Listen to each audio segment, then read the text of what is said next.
उम्र या युवावस्था का कालक्रम से लेना देना नहीं है। हम उतने ही नौजवान या बूढ़े हैं जितना हम महसूस करते हैं। हम अपने बारे में क्या सोचते हैं यही मायने रखता है। दोस्तों, यह विचार हैं डॉक्टर सर्वपल्ली राधाकृष्णन के, और आज इस वीडियो में हम आपको उनकी जीवनी प्रस्तुत करने जा रहे हैं।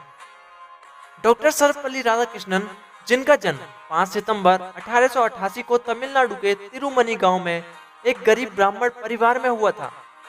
इनके पिता का नाम सर्वपल्ली वीरास्वामी था और वे एक विद्वान ब्राह्मण थे और राजस्व विभाग में कार्य करते थे। इनकी माता का नाम सीतम्मा था। परिवार की पूरी जिम्मेदारी इनके पिताजी पर ही थी। डॉक्टर सर्वपल्ली राधाकृष्णन का बचपन गांव में ही बीता। वर्ष 1903 में इनका विवाह हुआ। विवाह के समय उनकी उम्र मात्र 16 वर्ष और उनकी पत्नी शिवा कामू की उम्र मात्र 10 वर्ष की थी। इनकी पत्नी ज्यादा पढ़ी लिखी तो नहीं थी, परंतु तेलुगु भाषा पर उनकी अच्छी पकड़ थी। वर्ष 1908 में इन्होंने एक पुत्री को जन्म दिया। राधाकृष्णन जी की पत्नी की मृत्यु 1956 में हो गई थी। डॉक्टर सर्वपल्ली राधाकृष्णन बचपन से मेधावी छात्र थे। इनकी प्रारंभिक शिक्षा क्रिश्चियन मिशनरी संस्था लूथरन मिशन स्कूल तिरुपति में हुई। इसके बाद वे आगे की पढ़ाई के लिए वर्ष 1900 में वेल्लूर चले गए, जहां उन्होंने वर्ष 1904 तक शिक्षा ग्रहण की। 1904 में इन्होंने कला संकाय परीक्षा प्रथम श्रेणी में उत्तीर्ण की। इस दौरान इन्हें मनोविज्ञान, इतिहास और गणित विषय में विशेष योग्यता प्राप्त हुई थी। इसके बाद उन्होंने दर्शन शास्त्र में अपना स्नातकोत्तर पूरा किया। वर्ष 1909 में अपनी स्नातकोत्तर की पढ़ाई पूरी करने के बाद मद्रास प्रेसिडेंसी कॉलेज में दर्शन शास्त्र के अध्यापक के रूप में कार्य किया, जिसके बाद वर्ष 1916 से 1918 तक मद्रास रेजिडेंसी कॉलेज में भी दर्शन शास्त्र के सहायक प्राध्यापक के तौर में काम किया। वर्ष 1918 मैसूर यूनिवर्सिटी के द्वारा उन्हें दर्शन शास्त्र के प्रोफेसर के रूप में चयनित किया गया। 1921 में राधाकृष्णन को कोलकाता विश्वविद्यालय के दर्शन शास्त्र का प्राध्यापक मनोनीत किया गया।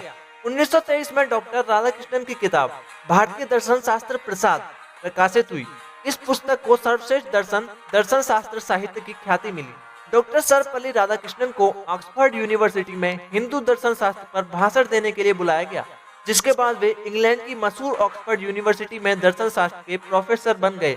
वर्ष 1931 में डॉक्टर सर्वपल्ली राधाकृष्णन ने आंध्र विश्वविद्यालय के कुलपति पद का चुनाव लड़ा। वर्ष 1939 में वे बनारस हिंदू विश्वविद्यालय के कुलपति बने और सन 1948 तक इसी पद पर बने रहे। डॉक्टर सर्वपल्ली राधाकृष्णन को राजनीति में लेने का श्रेय पंडित जवाहरलाल नेहरू को जाता है।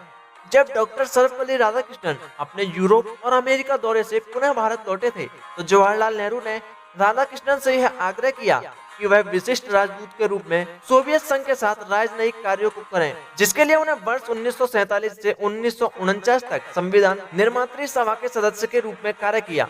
वे सरल और प्रामाणिक व्यवहार वाले व्यक्ति थे। जिसके बाद 13 मई 1952 से 13 मई 1962 तक वे उपराष्ट्रपति रहे।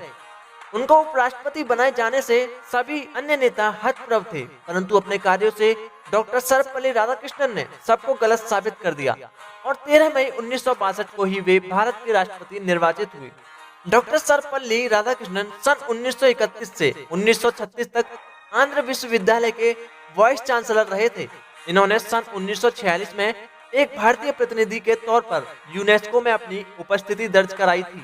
1936 से 1952 तक ऑक्सफोर्ड यूनिवर्सिटी में प्रधान अध्यापक भी रहे। डॉक्टर सर्वपल्ली राधाकृष्णन सन 1939 से 1948 तक काशी हिंदू विश्वविद्यालय के चांसलर रहे तथा वे सन 1953 से 1962 तक दिल्ली विश्वविद्यालय के चांसलर रहे। दोस्तों, डॉक्टर सर्वपल्ली राधाकृष्णन एक महान दर्शन शास्त्री और लेखक भी थे। उन्होंने अंग्रेजी भाषा में 60 से अधिक पुस्तकें लिखी थीं। उनकी मुख्य पुस्तकें हैं भारत और चीन, भारत और विश्व, भारत की अंतरात्मा, भारतीय संस्कृति कुछ विचार, भारतीय दर्शन 1, भारतीय दर्शन 1, भारतीय दर्शन 2, गौतम बुद्ध जीवन और दर्शन, नवयुवकों से, प्रेरणा पुरुष, स्वतंत्रता और संस्कृति, उपनिषदों का संदेश।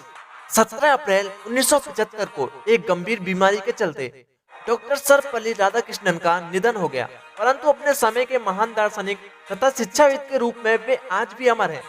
डॉक्टर सर्वपल्ली राधाकृष्णन का शैक्षिक जगत में अविस्मरणीय व अतुलनीय योगदान रहा है। डॉक्टर सर्वपल्ली राधाकृष्णन हमेशा कहा करते थे कि जीवन का सबसे बड़ा उपहार एक उच्च जीवन का सपना है।